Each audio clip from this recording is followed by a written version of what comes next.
Assalamualaikum warahmatullahi wabarakatuh. Perkenalkan kami dari kelompok Kiai Haji Wahid Hasyim, tugas PPKN anggota Panitia 9. Di sini kami ingin mempresentasikan tentang salah satu anggota Panitia 9 yaitu Kiai Haji Wahid Hasyim. Sebelum kita masuk ke penjelasan tentang Kiai Haji Wahid Hasyim, izinkan kami memperkenalkan diri masing-masing terlebih dahulu. Sebelumnya, perkenalkan, nama saya Aintan Turiontono, nomor presensi 1, dan rekan saya Keisha Dara Putri Tunggal Dewi, nomor presensi 14. Saya Wahyunintia Syahana Putri, nomor presensi 30. Saya Muhammad Diki Saputra, presensi 18. Oke, jadi itu adalah perkenalan dari kami. Langsung saja kita masuk ke materinya. Jadi, apa saja jabatan Kiai Haji Wahid Hasyim? Di sini, Kiai Haji Wahid Hasyim pernah menjabat sebagai Menteri Negara Urusan Agama ke-1, lalu dengan masa jabatan 30 September tahun 1945 hingga 14 November 1945. Lalu jabatan yang kedua yaitu ada Menteri Agama Republik Indonesia Serikat dari tanggal 20 Desember 1949 hingga 6 September 1950. Jabatan yang ketiga yaitu sebagai Menteri Agama ke-7 dari masa jabatan yaitu 6 September 1950 hingga 27 April 1951. Dan yang terakhir yaitu sebagai Ketua Umum Pengurus Besar Nahdlatul Ulama ke-5 masa jabatan tahun 1951 hingga 1953. Lalu, apa saja peran Kiai Haji Wahid Hasyim dalam politik Indonesia? Saya persilahkan untuk Ananda Dara untuk menjelaskan. Terima kasih.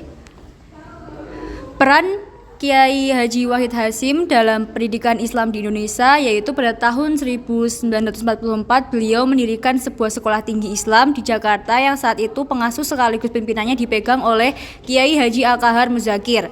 Saat itu Bapak Abdul Wahid Hasyim juga berperan dalam mengembangkan dunia pesantren. Setelah menimba ilmu agama ke berbagai pondok pesantren di Jawa Timur dan Mekah pada usia 21 tahun, beliau memadukan pola pengajaran pesantren dengan pelajaran umum. Selain diajarkan bahasa Arab, murid juga diajari bahasa Inggris dan Belanda. Itulah Madrasah Nizamiyah. Kedua, peran dalam kemerdekaan Indonesia.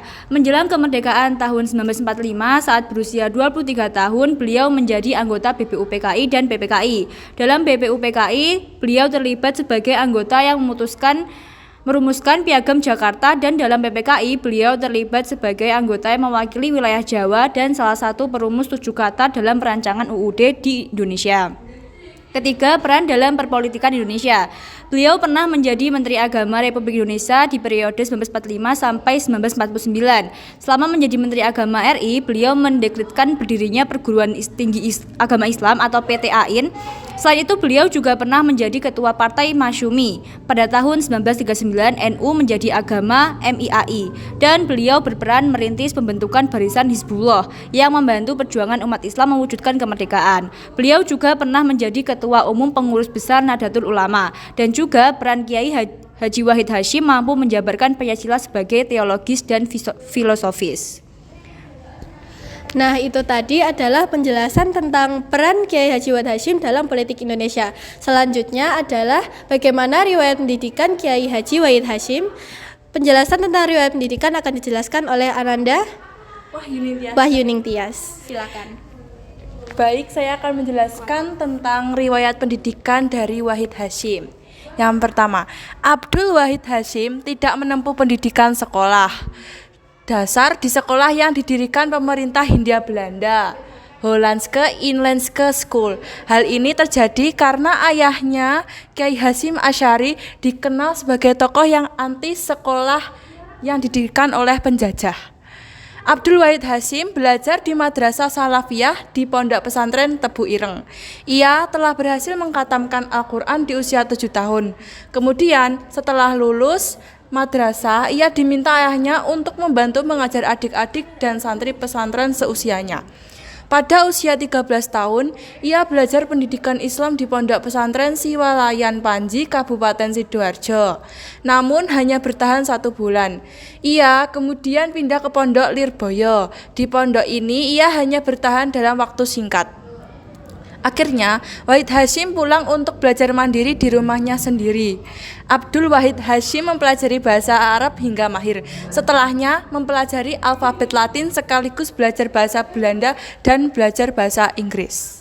Pada tahun 1932, ia belajar di Mekah bersama sepupunya yang bernama Muhammad Ilyas. Ialah yang mengajari Wahid dalam bahasa Arab hingga ia fasih berbahasa Arab, sehingga menguasai 3 bahasa asing yakni Arab, Inggris, serta Belanda.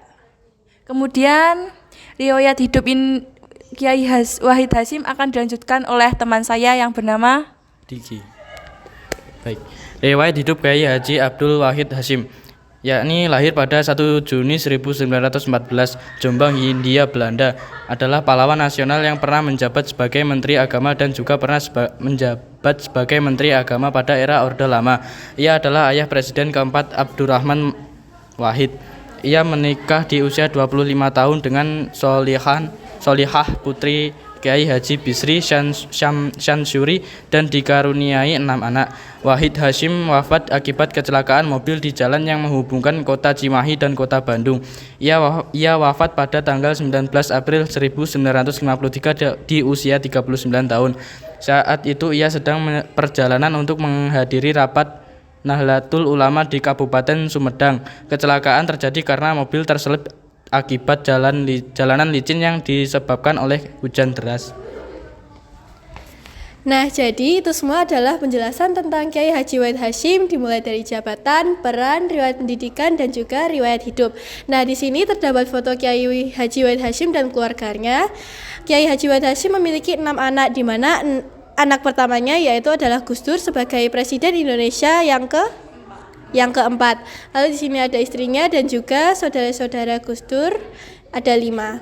Baik, sekian penjelasan tentang Kiai Haji Wahid Hasyim dari kelompok kami. Bila ada salah kata dan ucapnya, kami mohon maaf yang sebesar-besarnya.